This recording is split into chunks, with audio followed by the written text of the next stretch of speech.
Hein? Ok, ça marche.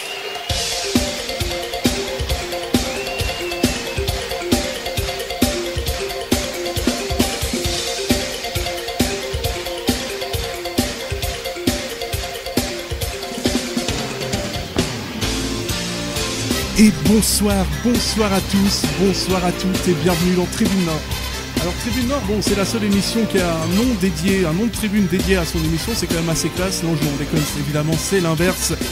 Alors aujourd'hui, on va parler de beaucoup de trucs. On va parler déjà des matchs de préparation très très compliqués pour Servette, avec un bilan, on peut le dire, mitigé, voire même carrément catastrophique. Alors, aujourd'hui, avec nous, on a Anthony qui est là. Salut Anto, comment ça va? Ça va et toi, Sacha? Ça va bien, le vrai foot reprend ce week-end.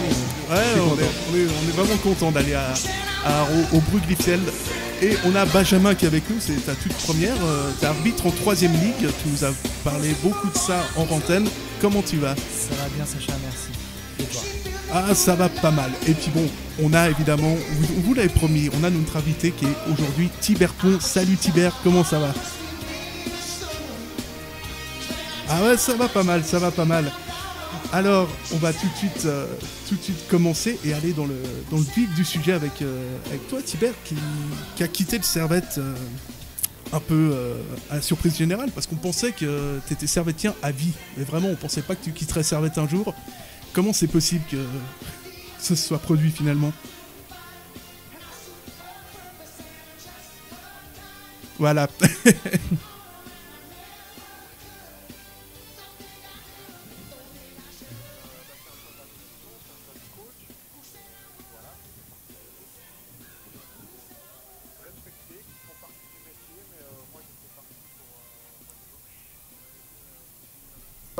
Avec mes potes, parce qu'on avait un super groupe, on avait un gros potentiel et je pense qu'on aurait pu faire encore franchir, disons, un palier, peut-être pas monter, mais en tout cas se rapprocher de Xamax un petit peu plus que ce qui a été le cas l'année passée. Et donc tu dis qu'on t'a poussé à quitter le club. Nous on a entendu qu'on t'avait proposé un poste, entre guillemets, un poste d'entraîneur dans l'académie, mais on serait pas étonné de savoir que c'était une offre qui était carrément en dessous de ce que tu pouvais attendre. Bah alors on m'a proposé les moins de 11 ans et puis d'aller au chômage. Donc voilà, ça c'est l'offre que j'ai reçue du Servette.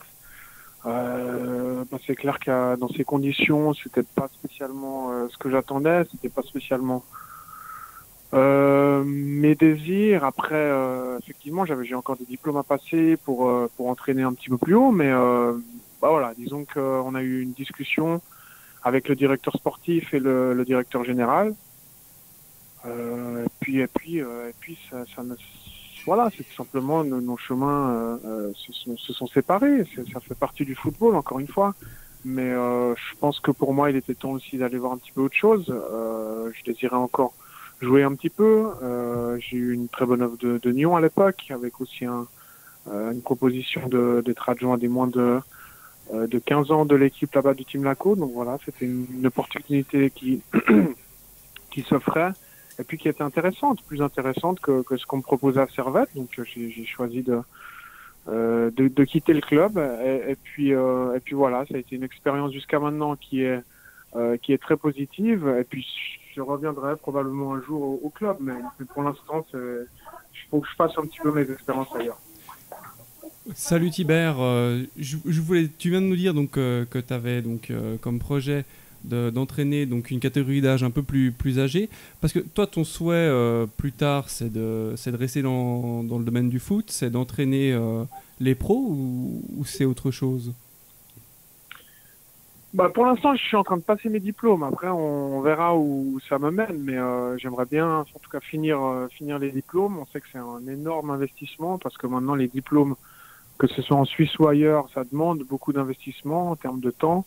En termes d'argent également, et puis voilà. Mais après, quand tu as la passion du foot, quand tu as la passion du management, comme je l'ai, je pense que ça va me mener à les passer. Mais après, à savoir si ça va en faire mon métier plus tard, je sais pas, on verra. Mais pour l'instant, j'ai dans l'optique, en tout cas, de les passer. Ouais. Mais sachant que là, j'ai fait le diplôme B+, pour aller au A, pour s'inscrire au A, il faut entraîner encore 2 ans, avoir une équipe, être entraîneur principal d'une équipe, que ce soit moins de 15 ou moins de 16, je sais plus exactement, mais être entraîneur principal pendant 2 ans. Donc voilà, ça prend du temps et puis c'est un gros investissement. Donc voilà, on verra bien où ça mène. Salut Tibère. Est-ce que tu Salut. penses que le Servette n'est pas très professionnel avec ses anciens joueurs comme toi et d'autres, contrairement peut-être au FC Bâle où on voit que les anciens joueurs ont intégré le conseil d'administration ou ont des postes d'entraîneur, comme Alex Frey par exemple? Excuse-moi, j'ai pas bien compris, ça a coupé, excuse-moi. Je te disais, est-ce que tu trouves que le club manque de respect envers ses anciens joueurs comme toi et peut-être d'autres, contrairement au FC Bâle qui donne des postes d'entraîneur ou des postes au conseil d'administration à ses anciens joueurs? Ah d'accord, non, c'est pas un manque de respect, c'est juste un manque de vision, je pense, sur le long terme. Et puis voilà, d'avoir un projet clair à la fin d'une carrière d'un joueur qui a passé la majeure partie de sa vie au club. Mais ça fait aussi partie, je pense, de l'apprentissage d'une direction qui est un petit peu nouvelle dans ce secteur, et puis qui doit encore voir beaucoup de choses dans le monde du football qu'elle n'a pas forcément encore comme vécu. Donc voilà, c'est comme ça. Mais non, je pense pas du tout que c'était une mauvaise intention de la part de la direction ou que ce soit un manque de respect ou autre. C'est simplement qu'il faut, voilà, qu'il y a certaines expériences à faire et puis voilà. Une ligne de conduite à avoir par rapport à des joueurs qui ont donné beaucoup pour le club et puis qu'il faut avoir une vision un petit peu plus loin. Mais bon, encore une fois, moi j'ai eu une discussion avec le président qui a été positive et moi je lui ai dit que mon souhait un jour c'était d'entraîner le Servette FC, un jour, je sais pas quand. Et voilà, lui aussi m'a aussi encouragé à faire d'autres expériences ailleurs. Donc, pour moi, c'est aussi un enrichissement d'aller voir un petit peu ce qui se fait ailleurs et puis de faire mes expériences pour pouvoir revenir peut-être plus fort un jour au Servette. Et est-ce que tu dis que tu veux revenir à Servette un jour? Nous, c'est vrai qu'avant cette émission, on s'est un petit peu penché sur les milieux de terrain du Servette FC. Bêtement, on se dit que tu ferais de loin pas tâche dans cet effectif. C'est vraiment, franchement, c'est une histoire qui se termine avec Servette, qui s'est terminée avec toi et qui se termine vraiment sur un goût, en tout cas sur un petit goût d'amertume. Bah oui, je vais pas te le cacher, c'est un petit goût d'amertume bien sûr, parce que moi j'avais dans l'optique de finir sur une montée, ça c'est clair, et je l'ai dit aux dirigeants dès la montée de Promotion League à Challenge League, comme quoi voilà, je voulais participer à l'aventure de la montée, mais l'aventure de la montée, le problème c'est qu'on sait pas quand elle arrive. Après ils ont décidé de changer toute l'équipe après l'excellente saison qu'on a fait en terminant 3e, on avait un groupe super. On avait un groupe soudé et puis ils ont voulu casser cette dynamique. Alors c'est là où je comprends pas du tout le choix qui a été fait, la direction qui a été prise. Mais encore une fois, c'est leur vision et puis elle a été assumée et puis voilà, c'est comme ça. Après, tu sais, c'est pas entre tes mains. Hein. Quand t'es joueur. Si l'entraîneur il te veut plus, si la direction elle te veut plus, ben c'est comme ça. Tu n'as pas d'autre choix que de l'accepter. Et puis de continuer, puis de faire ton chemin, quoi. Donc voilà, ça s'est passé comme ça. Bien sûr que ça laisse un petit goût d'amertume, mais voilà, je découvre d'autres choses et puis ça sera aussi positif pour la suite. Et quand on a su qu'on allait t'inviter, enfin que t'allais venir, d'ailleurs on te remercie, on a eu nos internautes qui nous ont posé quelques questions qu'on va te relayer. Il y a Patrick qui nous demande, et ça va peut-être répéter la réponse que tu viens de faire, c'est qu'est-ce que tu penses du Servette FC, de la direction actuelle? Enfin, plus de la direction actuelle, parce qu'on sait ce que tu penses du Servette FC. Qu'est-ce que je pense du Servette FC au niveau sportif, tu dis, au niveau administratif? Au niveau administratif, du coup, plus. Globalement, non. Alors, c'est compliqué à répondre. Le truc, c'est que, tu vois, moi, qu'est-ce que je peux te dire? Je constate les faits. C'est que les faits, c'est qu'il y a une année, ils ont voulu prendre une direction complètement différente par rapport à l'effectif qui était en place, en changeant une énorme partie de l'équipe, avec les résultats qui ont été très mitigés, et puis maintenant ça leur revient un petit peu dans la figure, et c'est ça qui est dommage, parce que encore une fois, quand tu as un groupe avec des joueurs qui ont une personnalité, qui ont de la qualité quand même sur le terrain, et puis que tu sais qui qui a quand même le soutien des supporters parce que ils étaient là en première ligue, ils ont participé un petit peu à l'aventure de la reconstruction du club après les événements concerts. Je pense que ce groupe-là, il méritait de jouer vraiment la montée, avec bien sûr quelques retouches qu'il fallait faire, avec bien sûr quelques joueurs qu'il fallait prendre par ligne, qui avaient vraiment le niveau supérieur, tu vois. Mais de là à tout changer, pour moi, c'était pas la bonne direction. C'est mon avis.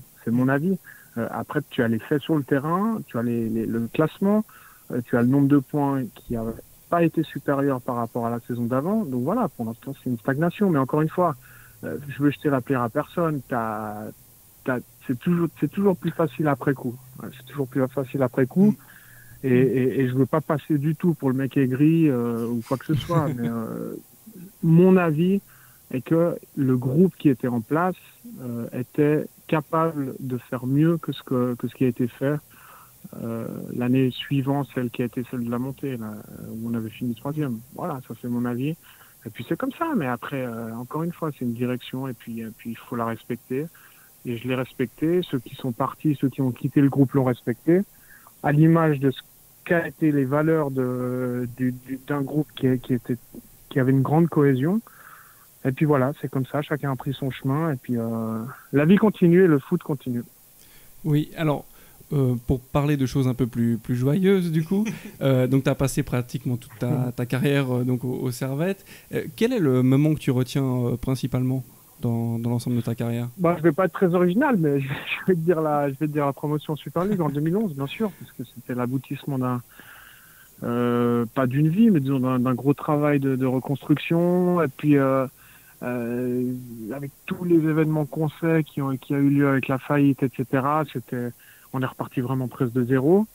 Et puis de réussir à remplir le stade de la Praille que j'ai vu naître sur un match décisif qu'on gagne, avec la manière, etc., avec l'envahissement du terrain. Enfin bref, ça c'était vraiment un souvenir inoubliable et de loin le souvenir que je garderai dans mon cœur jusqu'au restant de mes jours, ça c'est clair. En tout cas, ça c'était vraiment l'aboutissement quoi d'un travail de tous les jours. Et puis après, ça nous a aussi permis de vivre une super aventure, également en Europe, parce qu'on avait joué l'Europa League une année après, parce qu'on avait fait une bonne première saison en Super League. Donc voilà, ça c'est les souvenirs qui me restent bien sûr en particulier. Et avant ce match contre Bellinzone, mais il y a aussi un autre match. Moi, je me rappelle d'un Tiberpont fantastique, c'était contre Vaduz. Ah, il est beau et ce but à la dernière minute. Qu'est-ce qui te passe par la tête à ce moment-là? Parce que c'est la folie, tu marques à la dernière minute. En plus, c'est un vieux but de raccro, on ne voudrait pas... Ouais, but de raccro, c'est ça clair. compte quand même. Je me souviens, en fait, tu sais, c'est une action qui a été qui s'est déroulée super rapidement, mais j'ai eu le temps de penser à une autre action pendant cette action, ce qui est fou. C'était celle en Coupe Suisse, où à la dernière minute, j'ai un ballon un petit peu entre deux, et c'était contre Bâle, en 16e de finale, sauf erreur, où on a fait un super match, et juste avant les pénaltys, à la fin de la prolongation, il y a Marcos d'Azevedo qui perd son duel face à Sommer en 1 contre 1, et la balle revient un peu vers moi, j'avais suivi, j'étais au bord d'écran, puis j'y suis allé sur Sommer, mais pas... J'aurais dû y aller pour lui casser la tête, en fait. Puis j'ai eu un tout petit moment de retenue, tu sais. Et pendant cette action contre Vaduz, où la balle arrive sur mon pied gauche, je me suis dit, bon, cette fois, je vais tout mettre sans réfléchir. Sans réfléchir. Et puis j'ai mis vraiment toute ma force dans le pied gauche. Et t'as le mec qui tacle en même temps et et ça, je l'ai même pas ressenti. Enfin, j'ai rien ressenti sur le moment. Mais il m'a complètement ouvert la cheville et j'étais en sang à la fin du match. Et c'est une cicatrice que j'ai toujours sur ma cheville. Et puis voilà, j'y pense chaque matin quand je mets mes chaussettes. C'est un bon souvenir. Mais voilà, ça c'est un petit peu l'action comment elle s'est déroulée. Mais après le match, c'était la folie, ouais, c'était incroyable parce que c'était un but qui nous avait permis de revenir à 5 points de Vaduz et puis ça avait lancé vraiment le sprint final incroyable qu'on avait fait, qui nous avait mené en Super League, quoi. Donc ça aussi, c'est vrai que c'est un souvenir fabuleux. Parce que quand on marque un but comme ça, qu'est-ce qui nous passe par la tête à ce moment-là, pour ceux qui sont pas professionnels? J'ai fait un peu n'importe quoi. Au début, ouais, je voulais faire le tour du terrain au début. J'ai vu, il y avait l'entraîneur et tous les autres sur le banc qui m'attendaient devant le banc de Vaduz, quoi. C'est ça qui était drôle. Puis après, on a fait un tas et tout. Enfin, c'était fou, mais ouais, pas grand-chose. Je me souviens que j'avais regardé pendant ma course, le long de la touche, là. Je me souviens que j'avais vu un pote en tribune qui était comme un fou. Et voilà, ça, c'est des images qui restent, quoi. C'était fabuleux, ouais. Alors moi, Tibère, ce qui me plaît avec toi, c'est que tu es un joueur qui a des valeurs et aujourd'hui, ça commence à se perdre un peu. Si on fait un saut vers 2005 et avec la faillite du club, est-ce que pour toi, c'était clair que tu allais rester au club? Bah, j'ai pas hésité longtemps, c'est vrai. Parce que, bon, d'une part, j'avais repris l'université ici à Genève, donc ça me laissait quand même peu de marge de manœuvre par rapport à une éventuelle expérience dans un autre club, mais je trouvais le projet magnifique de pouvoir reconstruire le club et puis de repartir sur des bonnes bases en menant à bien un projet qui est sain et puis avec un challenge sportif aussi super intéressant. Donc on avait une magnifique équipe à l'époque avec d'autres joueurs qui sont restés aussi de Super League. Voilà, franchement, j'ai pas hésité longtemps. Tu joues dans un stade magnifique, dans ta ville, tu représentes quand même tes couleurs, donc ça a été très vite clair pour moi que j'allais poursuivre l'aventure. Ouais. Et tu as eu d'offres d'autres clubs? Moi, j'avais d'autres clubs en Challenge League qui étaient intéressés, mais honnêtement, entre aller en Suisse alémanique, jouer le milieu du tableau, et puis en Servette qui était certes en première ligue, mais qui avait quand même un beau projet sportif, le choix, il était vite fait, quoi. Donc voilà, j'ai pas hésité longtemps. Bah, bravo à toi.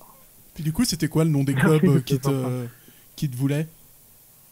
Bah, il y avait Winterthur, à l'époque, un petit peu plus tôt, il y avait Getse, qui était intéressé aussi, mais ça c'était plutôt dans les juniors, mais mais voilà, c'était des clubs suisses alémaniques, pas forcément très huppés, tu vois. Bah, tu vois, moi j'étais au début de ma carrière, j'avais rien montré encore, donc c'est clair que si t'es pas en équipe nationale junior et puis que t'as pas fait un certain nombre de matchs, voilà, tu vas pas avoir le FC Bâle qui va se présenter, donc voilà, c'était des petits clubs entre guillemets, des petits clubs de Suisse alémanique, mais qui me proposait vraiment, franchement, rien de plus que ce qu'il y avait là. Et puis le challenge, encore une fois, le challenge avec ton club de cœur, il était magnifique. Donc voilà.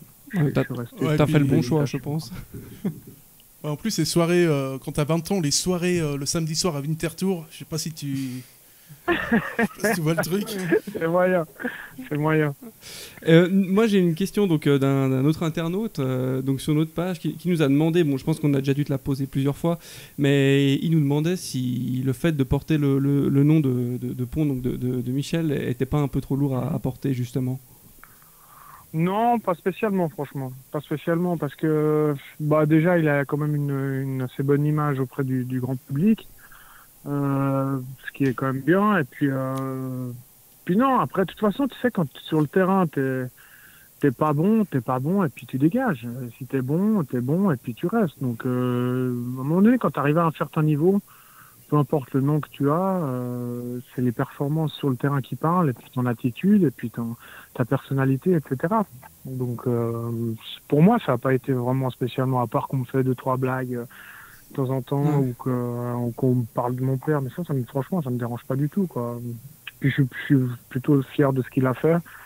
Donc, non, franchement, il n'y a pas eu de problème particulier par rapport à ça, pas du tout. Et est-ce que tu aurais souhaité qu'il reprenne le Servette et donc de l'avoir sous tes Cette année, ouais. Pas moi, j'aurais jamais souhaité l'avoir comme entraîneur, mais cette année, moi, je l'aurais bien vu comme entraîneur, ouais. En plus, il suffit de faire une candidature spontanée, puis c'est bon, hein, t'aurais pu lui dire.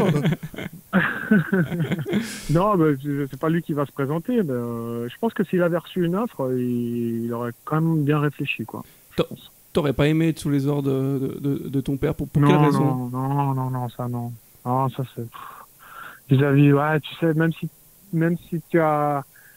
si les autres joueurs sont intelligents, etc., tu auras toujours l'image de l'entraîneur, tu vois. C'est pas si facile à porter, hein, vis-à-vis des autres joueurs, je dis. Hein, donc, après, le public peut penser ce qu'il veut, mais vis-à-vis des autres joueurs, c'est quand même embêtant, quoi.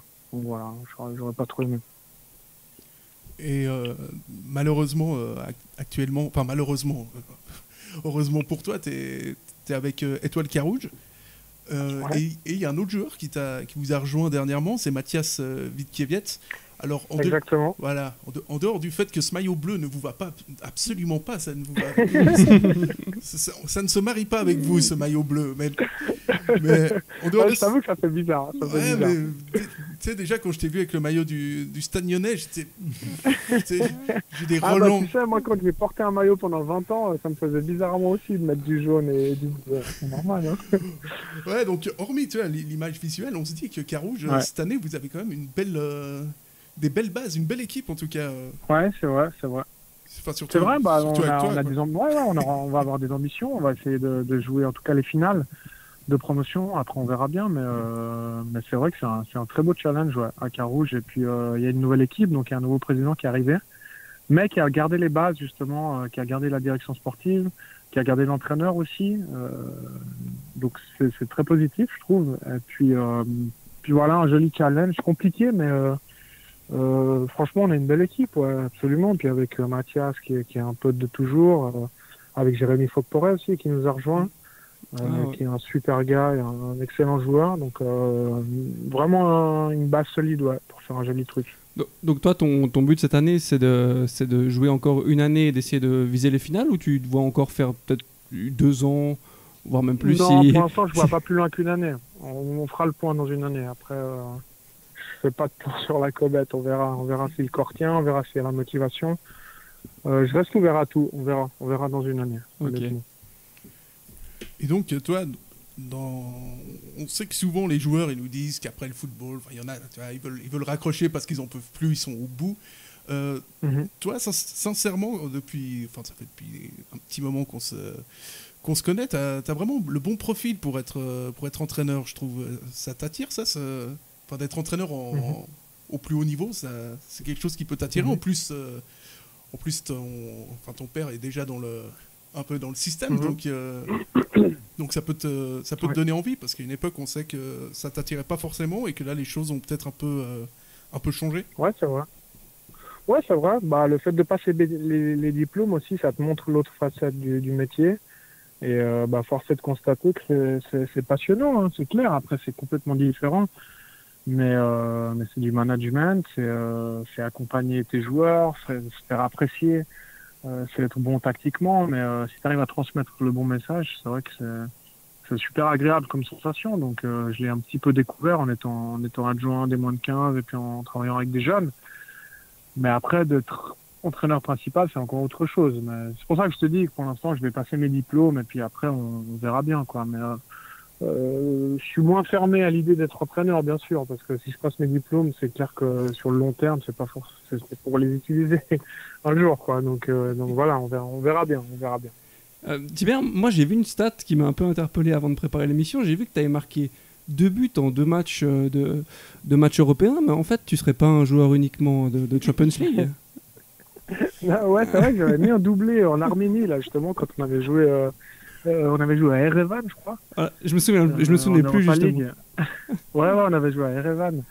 Et j'avais marqué un doublé, ouais. Contre je sais plus le nom de l'équipe. C'est pas le Spartak Erevan, je crois que c'était un autre. Non, mais c'était un autre club. On avait joué dans le stade d'Erevan, qui était magnifique d'ailleurs. Et j'avais mis un doublé, ouais. C'est un bon souvenir, l'Arménie. Donc clairement, ouais, on peut dire que Tibère Pont est un joueur de Coupe d'Europe. Voilà, Coupe d'Europe. Toi, t'attends les grands moments pour briller. C'est un ça but par match, parfait. Mais n'empêche, avec ce genre de ratio-là, tu pouvais clairement finir au Real, au Barça ou un truc comme ça, hein, parce que c'est quand même... Ouais. Franchement, si j'avais fait plus que 2 matchs et puis que je restais un but par match, ouais, pourquoi pas. Ouais. Mais il y a malheureusement eu, c'était le mec qui rabat l'ambiance. Il y a malheureusement eu cette défaite c'est 2 matchs nuls contre Zandvoort. Ouais, 2 matchs nuls, ouais. C'était dommage, c'était vraiment super décevant parce que te faire éliminer sans perdre de match, c'est frustrant, ouais. C'est frustrant, mais bon, c'est comme ça. C'est un peu l'histoire de la Suisse en 2006, en fait. Ouais, c'est un peu ça, hein. C'est un peu ça, hein. Tu t'imagines à quel point ils ont dû être déçus, eux, en Coupe du Monde, putain. C'est encore autre chose, hein. Sans prendre un but, hein, je crois. Sans prendre un but. Ouais. Zoubi avait pas pris de but, tu te rends compte. L'exploit. Ouais, on imagine. Non, mais c'était une performance incroyable. Je me demande si ça a été fait jusqu'à maintenant, hein, en plus. Hein. Mais d'ailleurs, tu as un souvenir de cette époque, notamment avec avec ton... C'est pénible, ces gens qui parlent que du père, mais avec ton père qui avait déclaré dans un journal qu'il regardait plus de foot, qu'il était en dépression. On imagine, ça a été... Ah, après l'Ukraine. Ouais, après le... Ah ouais, après l'Ukraine, ça a été compliqué à digérer, ouais, je pense.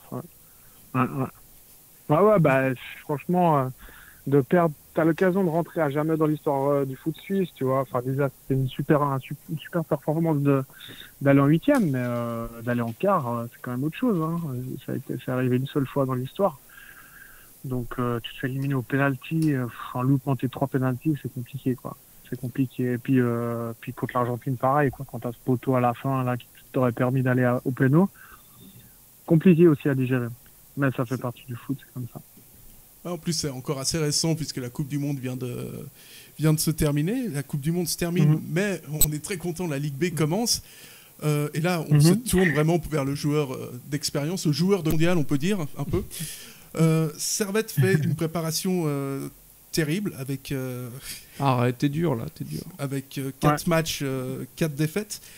Quel impact ça a, ces matchs amicaux, sur une saison, finalement? Parce que tu vas un peu nous rassurer, tu vas nous dire que c'est pas bien grave. Parce que nous, ouais, je vais te rassurer. Non, mais je vais te rassurer parce que les matchs amicaux, ça veut rien dire du tout. Ça veut rien dire du tout. Des fois, tu marches sur tout le monde en match amical. Je me souviens en 2007, on avait battu le Stade Malherbe de Caen, qui évoluait en Ligue 1.